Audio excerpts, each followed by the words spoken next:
नमस्कार, बहुत बहुत स्वागत आपका अनादि टीवी पर। मैं हूं आपके साथ पारुल। सत्ता का महासंग्राम देख रहे हैं आप और आज बात अब केंद्र में काशी वाराणसी में आज प्रधानमंत्री नरेंद्र मोदी ने धुआंधार रोड शो किया। रोड शो में मौजूद लोगों का हुजूम, जिसमें सड़कों पर भगवा दूर दूर तक दिखा। हर हर महादेव के नारों के साथ वाराणसी गूंज उठा। 7वां चरण और मोदी का धुआंधार रोड शो समझने वाले मायने भी अलग अलग समझा रहे हैं, क्योंकि वाराणसी में आज तमाम दलों के दिग्गजों का रैला लगा हुआ था। हर तरफ से बयानों की बौछार, क्योंकि रण आखिरी है लेकिन आसान नहीं। तमाम दलों की जोर आजमाइश बड़े जोरों से हुई, लेकिन पूर्वांचल के 7वें चरण में क्या मिलेगा वाराणसी से मोदी को आशीर्वाद? क्या पिछले से बेहतर कर पाएंगे 7वें चरण में अपना प्रदर्शन? क्या बीएसपी की कोशिशों का कम आकलन करना कहीं गलत तो नहीं हो जाएगा? सपा के आरोप की धुआं निकाल रहा है मुख्यमंत्री निवास से राहुल का तंज कि किसानों के पास पैसा नहीं है, रोजगार नहीं बढ़ेगा। 7वें चरण में किसका मैजिक चलेगा, आज करेंगे इसी पर चर्चा। आप ये रिपोर्ट देखिए।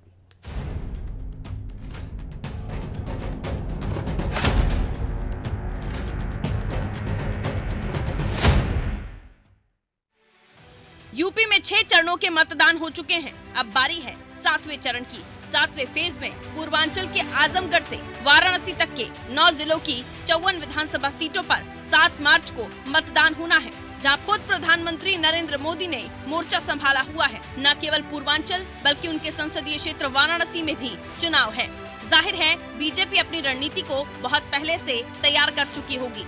7वें चरण में अपनी पार्टी को मजबूती देने तमाम दिग्गज भी मैदान में हैं। एक तरफ बीजेपी से केंद्रीय गृह मंत्री अमित शाह, रक्षा मंत्री राजनाथ सिंह और मुख्यमंत्री योगी आदित्यनाथ के साथ ही खुद प्रधानमंत्री नरेंद्र मोदी ने मैदान संभाला हुआ है, तो वहीं अखिलेश, प्रियंका ने भी ताकत झोंक दी है।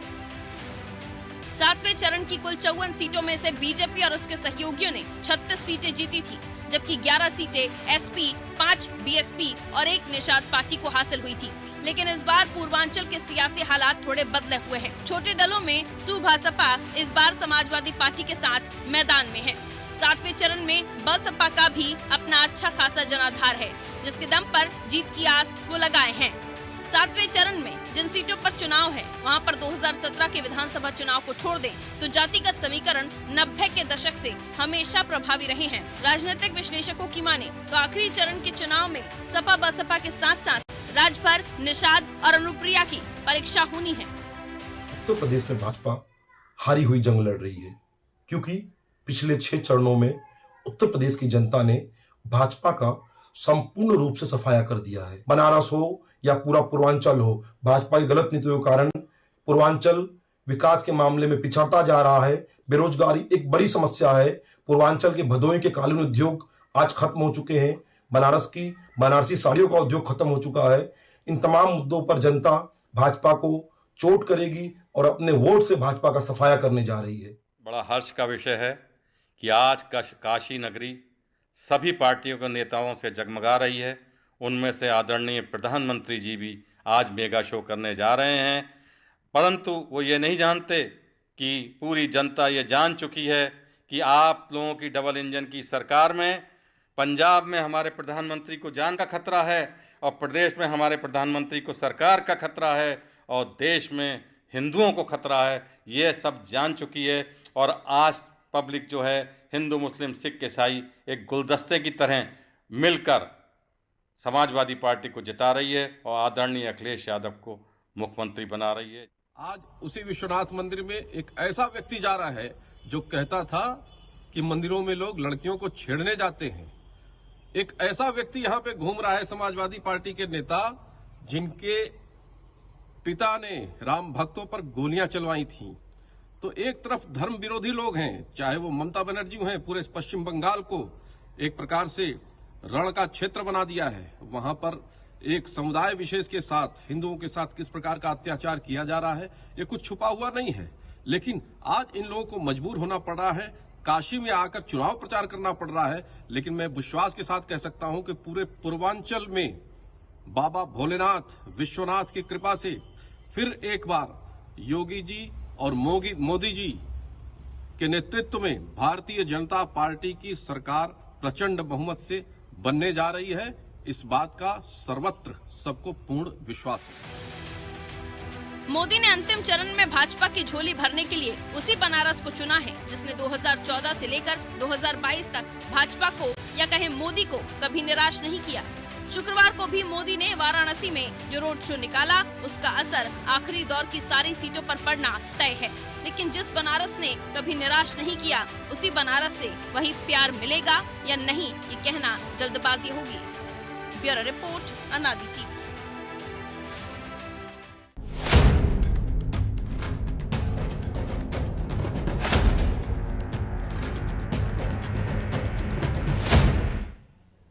तो प्रधानमंत्री नरेंद्र मोदी का धुआंधार प्रचार, लेकिन क्या वही बनारस, वही वाराणसी हम देखें, क्या वही प्रदर्शन दोहरा पाएगी भारतीय जनता पार्टी? तो आज इसी को लेकर बात होगी, क्योंकि अब पावर सेंटर बना हुआ है वाराणसी, जहां से पूरे प्रदेश को संदेश देने की तो कोशिश, लेकिन खास तौर पर 7वें चरण की उन सीटों पर सबसे ज्यादा जोर जहां 7वें चरण में चुनाव होने हैं। मिलिए उन मेहमानों से जो हमारे साथ चर्चा में शामिल हो रहे हैं। चंद्रेश सिंह जी, प्रवक्ता आप कांग्रेस के, हमारे साथ जुड़े हुए। चंद्रेश जी, आपका बहुत बहुत स्वागत करती हूँ। अश्विनी शाही साहब, प्रवक्ता आप भारतीय जनता पार्टी के, हमारे साथ जुड़े हुए हैं। अश्विनी जी, आपका भी बहुत स्वागत। हैदर अली साहब सपा से हमारे साथ जुड़े हुए हैं। हैदर साहब, आपका भी बहुत बहुत स्वागत करती हूँ। सुशील दुबे साहब, वरिष्ठ पत्रकार हैं, बहुत अच्छे राजनीतिक विश्लेषक, हमारे साथ जुड़े हुए हैं। काफी एक्सपीरियंस आपका और उत्तर प्रदेश की सियासत को बहुत नजदीक से समझते हैं। सुशील जी, आप इससे शुरुआत करूंगी। आज धुआंधार प्रचार प्रसार, सड़कों पर भगवा पहने हुए तमाम कार्यकर्ता, सड़क पर एक अलग ही, हमने देखा कि अलग ही रंग दिखाई दे रहा था, या यूं कहें कि भगवा ही भगवा दिखाई दे रहा था। वो रोड शो 2017-2014 की वो झलक, आज समीकरण बदले हैं, तो क्या पिछला परफॉर्मेंस से भी बेहतर परफॉर्म कर पाएगी भारतीय जनता पार्टी? क्योंकि अब तक के चरणों में किसी तरह की कोई लहर की बात नहीं हुई, लेकिन आज जो तस्वीर निकलकर सामने आई एक अलग ही नजारा था। कैसे देखते हैं आप, और 7वें चरण में भारतीय जनता पार्टी को कहां देख रहे हैं? पारुल जी, भगवा का सम्मान, भगवा को प्रणाम। अगर आप पहले चरण का याद करिए, मोदी नगर की बीजेपी विधायिका जी का, जी, तो उन्होंने कहा था कि हिंदू मुसलमान करा दो। उनका कोई वर्कर कह रहा था कि बड़ी दिक्कत है आपको, लोग वो मुर्दाबाद कर रहे हैं, ये कर रहे हैं, वो कर रहे हैं। तो ये करते करते आप पश्चिम से चलिए, पूर्वांचल पे आइए, तो एक बीजेपी के विधायक जी कहते हैं कि जो हिंदू मुसलमान, जो हिंदू वोट नहीं देगा बीजेपी को, उसका डीएनए चेक कराओ। एक बीजेपी के विधायक जी उठा बैठक करते, जिम करते भरे मंच पर, फिर वो विधायक जी फिर तेल मालिश करते हैं, फिर इस टाइप के तमाम वीडियो सामने आए। फिर आज एक वीडियो और आया है, एक ब्राह्मण विधायिका बीजेपी की कहती हैं, वो एसटी है, वो कहें कि दलित लोग फला करते थे, ये करते थे। आप इस टाइप के, मतलब बहुत ही हल्के स्तर के बयान अगर बीजेपी के विधायक वर्तमान आखिरी चरण पहले दे रहे हैं, कहीं ना कहीं संकट है। अभी हमारे बीजेपी के छोटे भाई ने कहा कि वो एक समुदाय विशेष, अरे सीधे सीधे मुसलमान कहो ना, समुदाय विशेष क्यों कहते हो? आपने कहा क्षेत्र बना दिया बंगाल में, बंगाल में इंटायर बीजेपी थी, वो जीत के आई है। वहाँ की शेरनी ब्राह्मण ममता बनर्जी वहाँ से जीत के आई है। वहाँ की मुख्यमंत्री है, माननीय मुख्यमंत्री है, जैसे योगी जी माननीय मुख्यमंत्री है, तो वो माननीय मुख्यमंत्री है। तीसरी बात, बनारस की बात आई, तो बनारस में तो यूक्रेन में थोड़ी है, बनारस तो उत्तर प्रदेश में ही है ना, और चुनाव तो उत्तर प्रदेश के हो रहे हैं, तो उत्तर प्रदेश के चुनाव में तो सभी लोग आएंगे, सभी काम करेंगे। बिल्कुल। देखिए किसी भी चीज की अति नहीं होनी चाहिए। एज ए पत्रकार मेरा मानना है कि इस समय पर कैसे कैसे वीडियो आ रहे हैं, कैसी की चीजें आ रही हैं। और फिर एक चीज और बता दें, अकेले अखिलेश यादव लड़ रहे हैं सपा से, अकेले प्रियंका गांधी लड़ रही हैं कांग्रेस से, अकेले मायावती लड़ रही हैं बसपा से, ऐसे तमाम लोग अकेले लड़ रहे हैं। लेकिन अगर ये 5 साल पूरा हमारे योगी जी ने पूरा विकास का काम किया, जैसा वो कहते हैं, जैसा इंटायर बीजेपी यूपी कहती है, तो आज ये पूरी बीजेपी की देश भर के लोग ही ये भीड़ उत्तर प्रदेश में क्यों?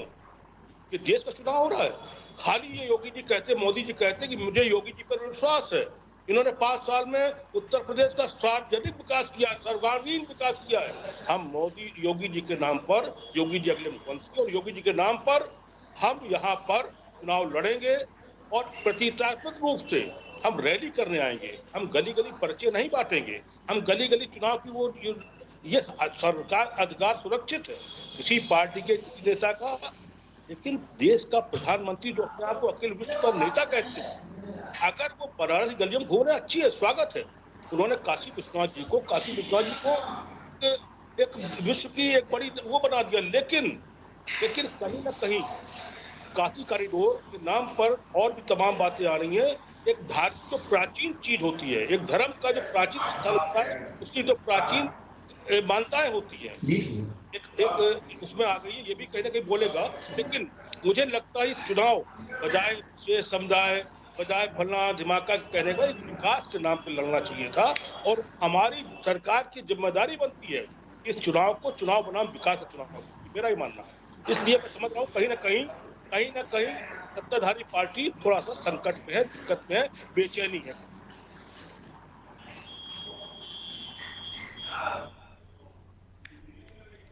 अश्विनी जी, आवाज मिल रही है आपको?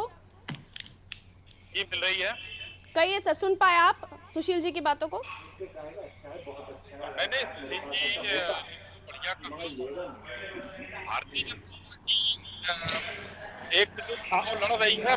अश्विनी जी की आवाज कट रही है, अश्विनी जी की आवाज कट रही है, अश्विनी जी आप नहीं आ रही है। नहीं, मेरी आवाज आवाज आ रही है। मुझे तो सबकी आवाज आ रही है। जी आवाज आ रही है, पैच कीजिए। अपने मुद्दों पर लड़ रही है। आरुल जी जी अश्विनी जी सुन रही हूँ आपको। दिया है हम लोगों ने, उसमें हम लोगों ने एक न किसी वर्ग विशेष हैं। एक अकेली भारतीय जनता पार्टी है जिसने किसी वर्ग विशेष। तो अश्विनी जी आपकी वॉइस ब्रेक हो रही है सर, नेटवर्क एरिया में आइए थोड़ा सा।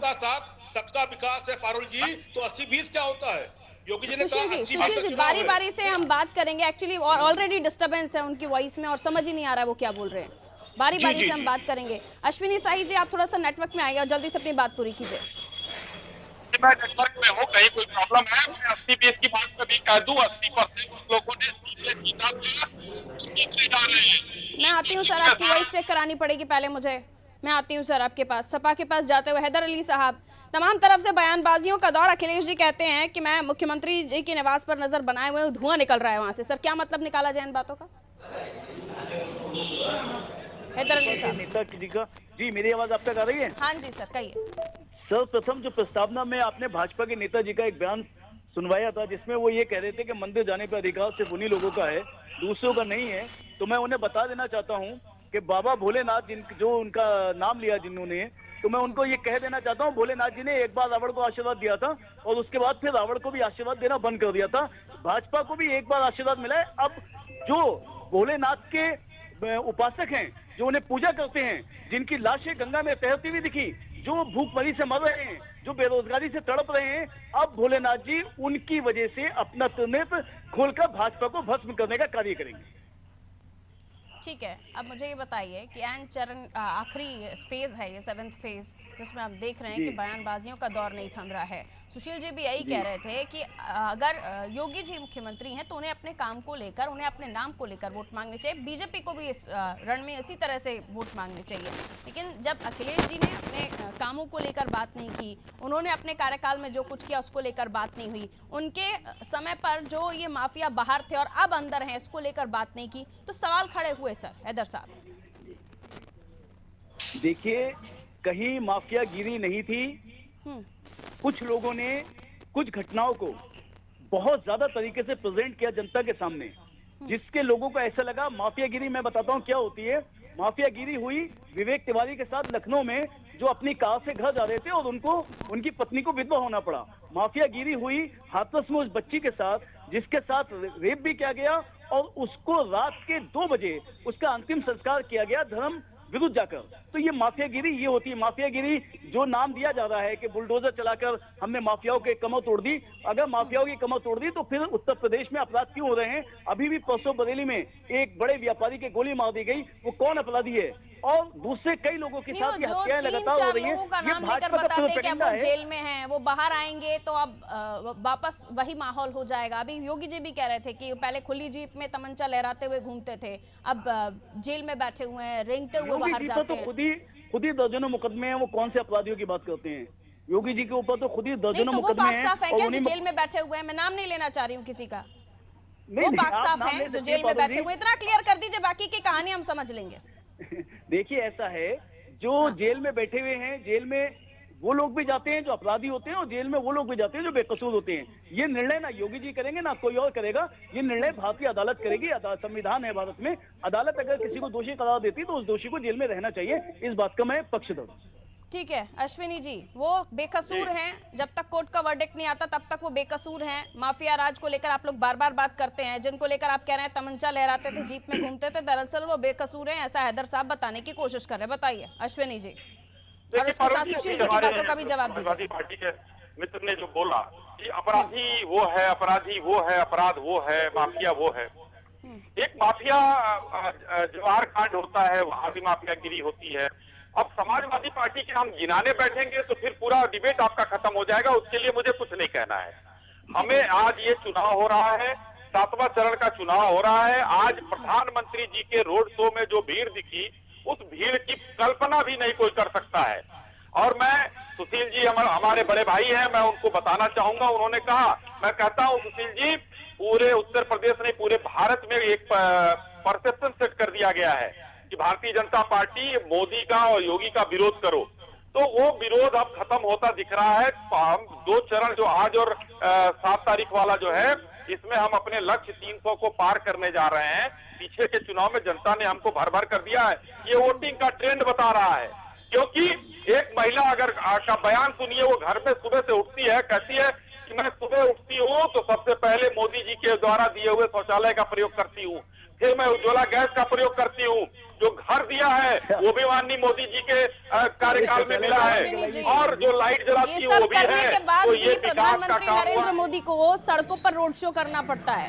तो ये जो चूल्हा जला रही है, वो चूल्हा जला रही थी, अब तक वो वोट देने नहीं जाएंगी। ये जो शौचालय का उपयोग कर रही थी, वो वोट देने नहीं जाएंगी। जिन्हें आपने राशन दिया, वोट देने नहीं जाएंगी। नहीं, कैसी संविधान में लिखा है कि हमारा नेता रोड को नहीं कर सकता है? नहीं, मैं ऐसा नहीं कह रही हूँ, लेकिन जरूरत महसूस होना, अगर चुनावी समय नहीं होता तो मैं ये सवाल ही नहीं पूछती, लेकिन चुनावी समय है, 7वां चरण वहीं पर ही होना है और वहीं आशीर्वाद ले रहे हैं जनता का, तो जरूरत महसूस हुई ना। पारुल जी, वो वहाँ के सांसद है, अगर सांसद अपने क्षेत्र में नहीं घूमेगा, नहीं जाएगा, क्यों नहीं जाएगा? घूमे, साल भर घूमे, 5 साल घूमे, लेकिन चुनावी समय में जब घूमते हैं तो उसको सियासत और वोटों के लिहाज से ही देखा जाता है। क्यों? नहीं, गुस्सा नहीं हो रहा हूँ मैं, क्या साथ में जाएंगे वो? क्या पारुल जी, चुनाव के समय में नेता निकलेगा तो बारात करने जाएगा, शादी में जाएगा? वो माननीय प्रधानमंत्री वहाँ के सांसद हैं, और आज का रोड शो देखकर अखिलेश यादव जी ने 11 तारीख का अपना जो टिकट बंधन वाला है उसको कंफर्म करा लिया। हैदर जी, आपकी आवाज अभी लाइन पर नहीं दे पाऊंगी मैं, रुकिएगा। ठीक है अश्विनी जी, समझ गए हम आपकी बातों को। हैदर जी क्या कहना चाह रहे हैं, जल्दी से बोलिए, उसके बाद में चंद्रेश जी के पास जाए। देखिए, पहले भगवान राम के नाम पे भाजपा ने ठगा, फिर गंगा जी के बेटे बनकर जो आए थे, भाई आप लोगों ने गोली चलवाया, भगवान राम के नाम पर क्या ठगा? देव विरत की जगह जो लेना चाहते हैदर जी, आप लोगों ने कारसेवकों को मरवाया। बारी-बारी से अश्विनी जी, आपकी ऑडियो लाइन पर नहीं दे पा रही मैं अभी। अश्विनी जी, आपकी ऑडियो लाइन पर नहीं दे पा रही मैं अभी ऑन एयर नहीं आपकी ऑडियो। मैं बारी-बारी से सभी के पास आऊंगी, जरा सा रुक जाइए, क्योंकि हम वर्चुअल जुड़े हुए हैं, हमारे दर्शक समझ पाते हैं आप लोग क्या कह रहे हैं, ना मैं समझ पाती, तो बारी-बारी से मैं आऊंगी दोबारा आपके पास, आप रखिएगा अपनी बात। हैदर जी जल्दी से कंप्लीट कीजिए। जी, मैं वही कह रहा था कि जो गंगा जी के सुपुत्र बनने का स्वांग रच रहे थे, अब गंगा जी भी उनको, बाबा विश्वनाथ जी भी उनको अब आशीर्वाद देने वाले नहीं हैं, और उनके कुकर्मों की सजा का समय आ गया है। भाजपा के नेताओं के कुकर्मों का सजा अब जनता वोट की चोट से देकर उन्हें सत्ताविहीन करने का कार्य करेगी। ठीक है अश्विनी जी, 30 सेकंड में। जी, मैंने कहा पारुल जी, आज जो है माननीय प्रधानमंत्री जी की बात, जो रैली में की बात हो रही थी, वो एक सदन के सांसद के रूप में वहां गए, और अभी कार सेवकों की और अयोध्या श्री राम की बात किया हमारे हैदर भाई ने। तो मैं कह रहा हूँ कि माननीय मुलायम सिंह जी ने कार सेवकों की हत्या कराई, और लखनऊ में आकर उन्होंने स्वीकार किया, कितने हिंदुओं को मैं मरवा दूं आपके लिए। तो ये आप नहीं देखते हैं?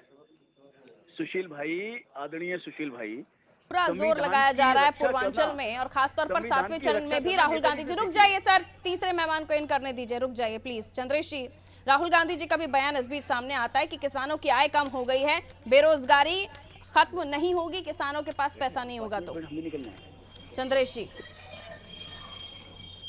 देखिए, ऐसा है, भारतीय जनता पार्टी और प्रधानमंत्री मोदी जी के संवेदनहीनता का अंदाज आप इसी से लगा लीजिए कि देश के नागरिक जो है दूसरे देश में युद्ध में फंसे हुए हैं और ये बनारस में जनसभा को संबोधित कर रहे हैं। दूसरे देश के मेयर भाजपा के कैबिनेट मंत्री पर आरोप लगा रहे हैं कि आप झूठ मत फैलाइए, आपने खाना नहीं दिया, खाना हमने दिया। अभी अश्विनी शाही जी माफिया पर बहुत बड़ी बड़ी बातें कर रहे थे। बड़ी विनम्रता पूर्वक मैं पूछना चाहता हूं, इनके गठबंधन का एक बड़ा नेता निषाद पार्टी का राष्ट्रीय अध्यक्ष कहता है हम थाना फूंक देंगे, क्या अश्विनी शाही जी उस पर प्रतिक्रिया देंगे? क्या योगी आदित्यनाथ का बुलडोजर उसके घर पर चलेगा?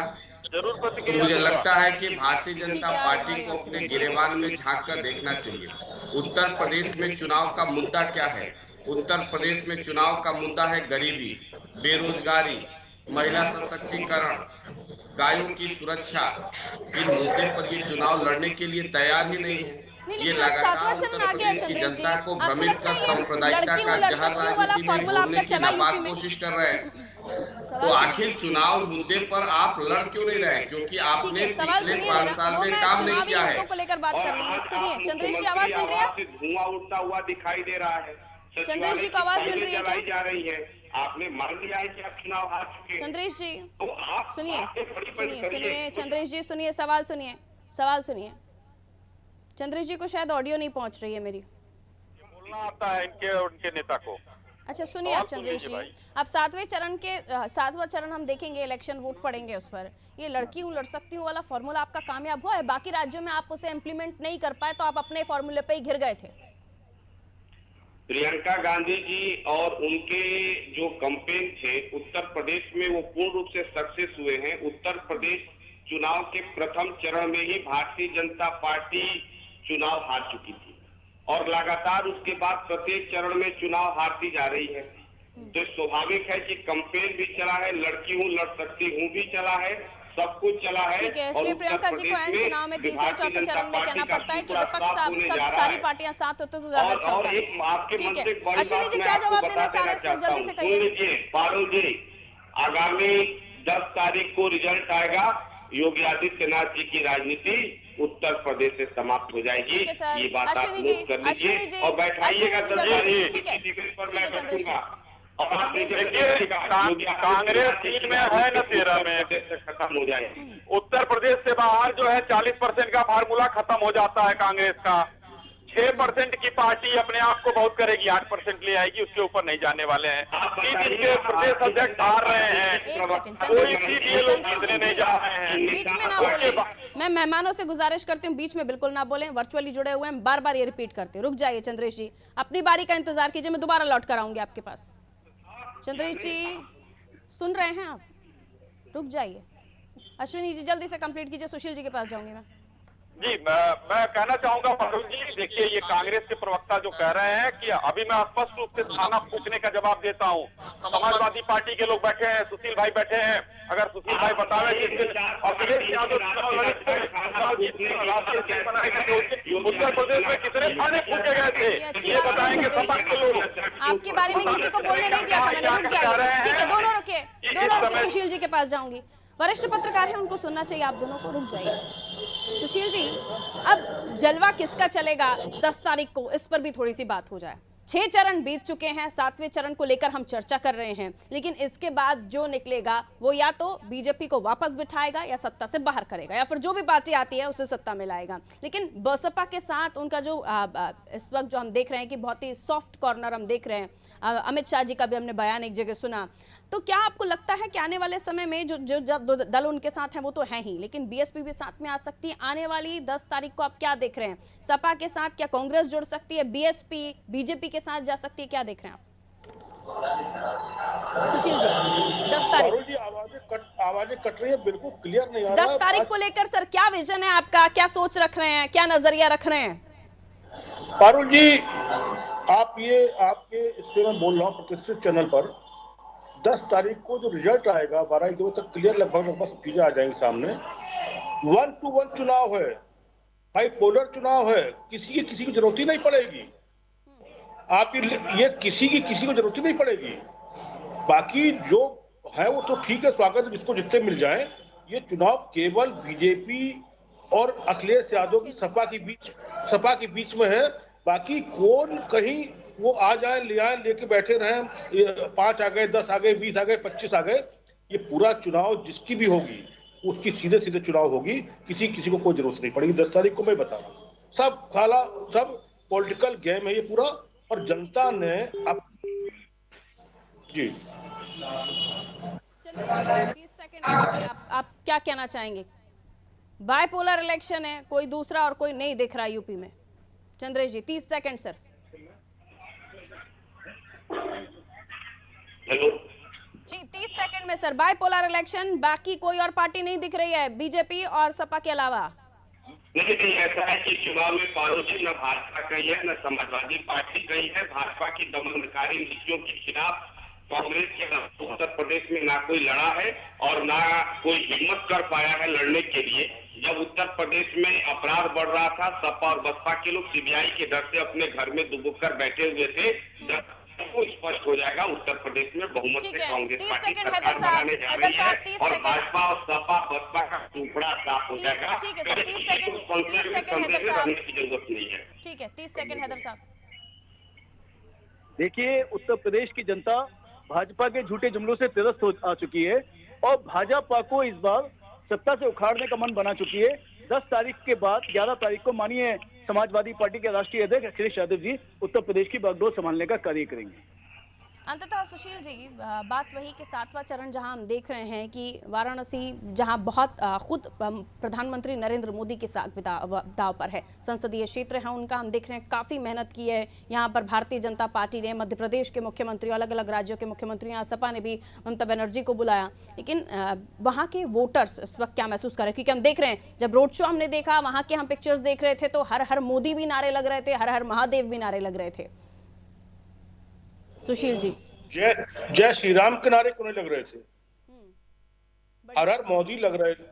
बड़ी बात, इतनी सी बात में बहुत कुछ साफ कर दिया आपने सर, बहुत कुछ साफ कर दिया आपने। बहुत बहुत शुक्रिया, बहुत बहुत शुक्रिया हमारे साथ जुड़ने के लिए। चारों मेहमानों का बहुत बहुत शुक्रिया हमारे साथ जुड़ने के लिए। उत्तर प्रदेश की सियासत में अब जय श्री राम होगा, हर हर महादेव होगा या हर हर मोदी होगा, ये तो 10 तारीख को पता चलेगा, क्योंकि जनता जो इकट्ठा हुई है उससे वोटों के लिहाज से आप तोलकर नहीं देख सकते। हर रैली में, हर पार्टी के जनसभा में हमें भीड़ दिखाई दे रही है, लेकिन क्या वो वोटों में तब्दील हो रहे हैं 10 तारीख बताएगी जब ईवीएम खुलेगी। फिलहाल 7वें चरण के लिए पूरी जोर आजमाइश, दिग्गजों ने पूरा जोर लगा लिया है, लेकिन इस मेहनत का फल मिलेगा 10 तारीख को। दीजिए इजाजत, रखिए अपना ख्याल, नमस्कार।